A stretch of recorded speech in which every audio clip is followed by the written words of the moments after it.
The San Juan Islands are beautiful gems in the Salish Sea. Forested hills and shorelines where deer romp and vacationers kick back.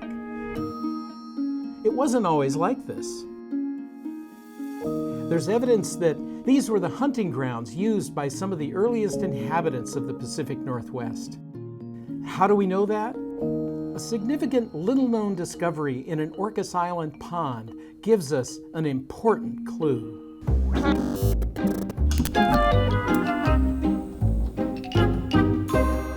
How did humans come to the Pacific Northwest? The old theory was that folks migrated from Siberia across an Aleutian land bridge. It was thought that people moved south through a gap between massive ice sheets near the Rocky Mountains at a time when glaciers covered much of northern North America, including our region. But it looks like people were here before that gap existed. Many researchers now believe they first came by sea, following the coastline from north to south. More than 10 years ago, property owners on Orcas Island were digging a new pond on their property when workers uncovered some old bones. The bones didn't reflect the fauna that live in the islands today. They were the remains of a massive prehistoric bison, Bison antiquus. But they found some other things that made the bones an extremely interesting find. The bones showed signs of human contact. For another, they turned out to be very old, about 14,000 years old. Upon close examination, the researchers found signs of butchering. No tools or spear points were found at Ayer Pond, but the bones had fractures, scrapes, and concussion marks indicative of human activity, perhaps meal prep?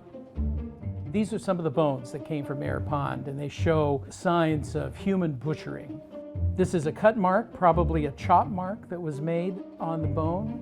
These are fresh fracture marks that were made when the animal was freshly killed, and you can tell that other animals didn't break these bones open because there are no teeth marks or claw marks.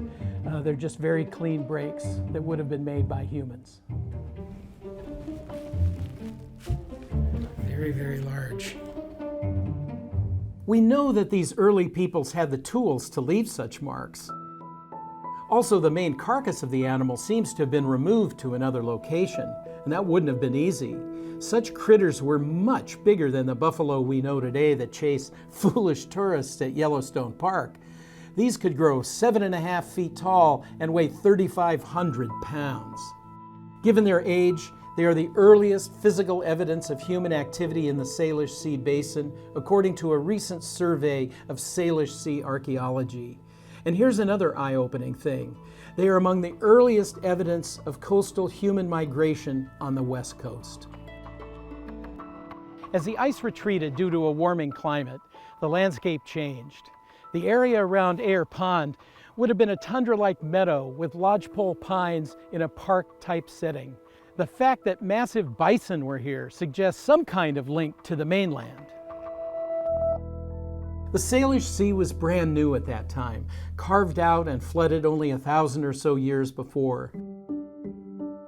The sea was shallower, and much of the coastline of that era is now underwater because the melting ice eventually raised the sea level. Ice bridges, swimmable channels, or direct connections could explain how the buffalo, ground sloths, and other large mammals roamed the islands. Eventually, the animals were stranded by surrounding water.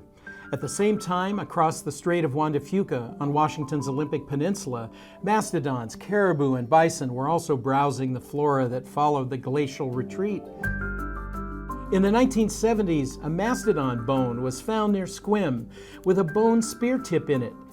This so-called Manus mastodon fell to hunters only a little while after the Ayer Pond bison is thought to have been butchered.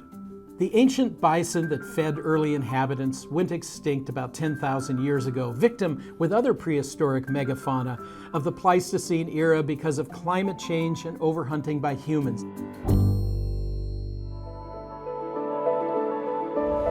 The San Juan Islands still attract people for camping and cookouts, but who knew that for the first comers, grass-fed, organic, free-range buffalo was an early item on the prehistoric menu.